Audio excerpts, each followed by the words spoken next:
Lob it to Garnett, beneath the foul line, the fadeaway with a hand in his face in the air for the win! Yes, sir! For the first time since the Kevin Garnett era in 2004, the Minnesota Timberwolves are looking like one of the best teams in the league.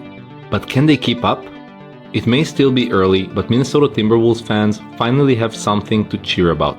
Just last year, this team barely made the playoffs. They fought their way out of the play-in tournament and made it to the 8th seed, only to be eliminated in a 4-1 gentleman's sweep by the eventual NBA champions Denver Nuggets. Today, we're diving into the unexpected and electrifying success story of the Minnesota Timberwolves in the NBA's 2024 season. Yes, you heard it right. The Timberwolves are making headlines for all the right reasons. As I'm recording this video, the T-Wolves are ranked number 1 in the West, 3 games ahead of Oklahoma, and have all 3 of their core players playing at an all-time best. Let's unpack how this underdog team rose to prominence in a way nobody saw coming to understand the Timberwolves' surprising success.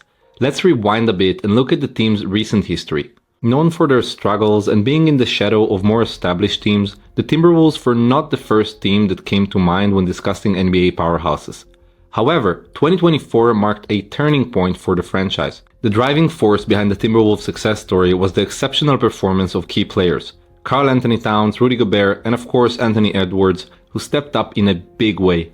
With Edwards showcasing his explosive scoring ability, the synergy between these players has been a game changer for Minnesota. So after getting knocked out of the 2023 playoffs in 5 games, the Timberwolves front office decided they need to make some moves to correct some of the areas that plagued the team during the season. First order of business was to bring Naz Reid back with a 3-year $42 million deal. The 6'9" center was crucial last season for the Wolves, replacing an injured Karl Anthony Towns who missed substantial time.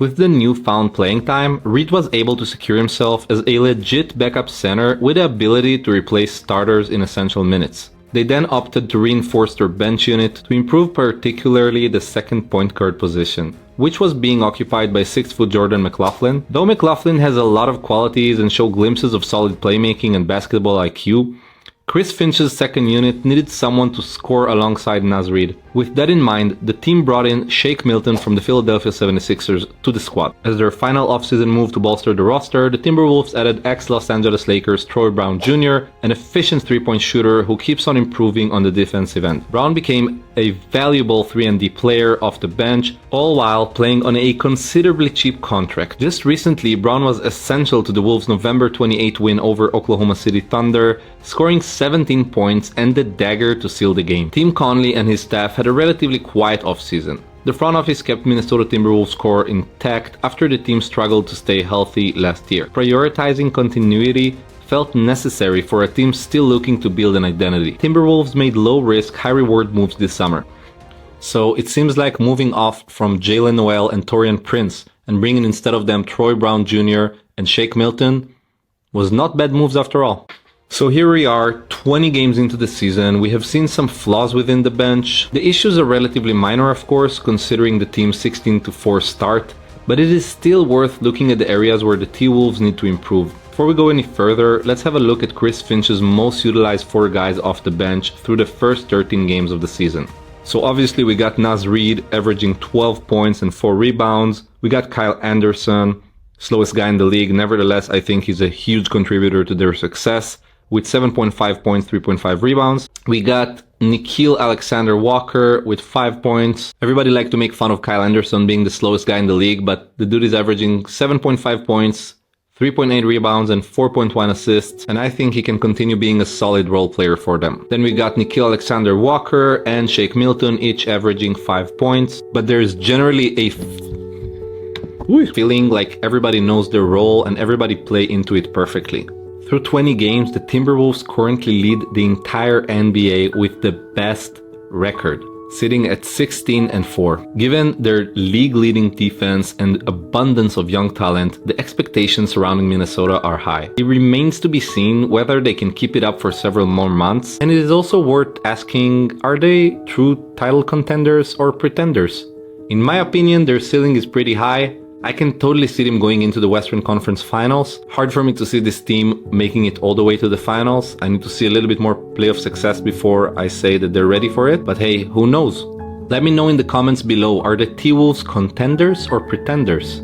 Lastly, let's talk a little bit about Gobert and Towns' partnership, which everybody kind of mocked when they did the trade, giving up so many assets back to the Jazz for Rudy Gobert. Obviously, it didn't work in the first year. Rudy looked kind of like a shell of himself. He did not go back to his All-NBA defense form. I think that one of the most surprising and unexpected outcomes of this season is that Towns has actually improved his defense a lot, playing alongside Rudy. Call it continuity, call it some coaches' decisions, but hey, it works. And right now this duo is actually rated as the best two defenders in the NBA when both of them are on the floor, meaning teams score the least playing against these two. As of today, 8th of December, when I'm recording this video. So they have the #1 defense, #1 seed in the entire NBA. This doesn't mean that Towns is now an elite defender, but after spending most of his career being a very negative presence defensively, it seems as if Gobert has helped Towns become a solid stopper. The result speaks for themselves. Gobert has also shown to have settled into his role as the defensive leader once again, something he struggled to do last year. He has seemingly refound his footing and looks like the same Gobert we once knew in Utah, leading in defensive rating, defensive win shares, and all the intangibles you can only measure if you tune in every night to watch the Timberwolves play. Gobert has been one of the biggest reasons for the team's early success. And of course, we cannot talk about the T-Wolves' success without mentioning Anthony Edwards. So far this season, he has been averaging 25.7 points per game on 37.8% shooting from the three, with 6 rebounds, 5 assists, and 1.3 steals a game. One thing I have to mention before we jump forward is that Karl Anthony Towns, the 7-footer, is right now averaging a 50-40-90 splits, shooting 50% from 2, 40% from 3, and 90% from the three-point line. So to go back to Anthony Edwards, Towns sidelined for much of the 2023-24 campaign. Anthony Edwards stepped up offensively to keep the Timberwolves afloat. During the offseason, Edwards played for Team USA during the FIBA World Cup. He quickly ascended within the team's ranks, leaping from the sixth-man duties during the first few scrimmages in training camp to being their first go-to option on the court. Although Team USA finished 4th, it seemed like Anthony Edwards took a big step forward in terms of defense, offense, and general leadership on the court. 23-24 season saw Edwards taking another step up. He improved in basically every single aspect of his game, slowly transitioning to be their leader, with veteran Mike Conley mentoring him to become an even better playmaker. That is all for today, and as always, till the next time. Brandon over Weber. Oh! Kevin Garnett! And that gets the crowd into it. Oh my, that was a highlight. We will see that one on ESPN.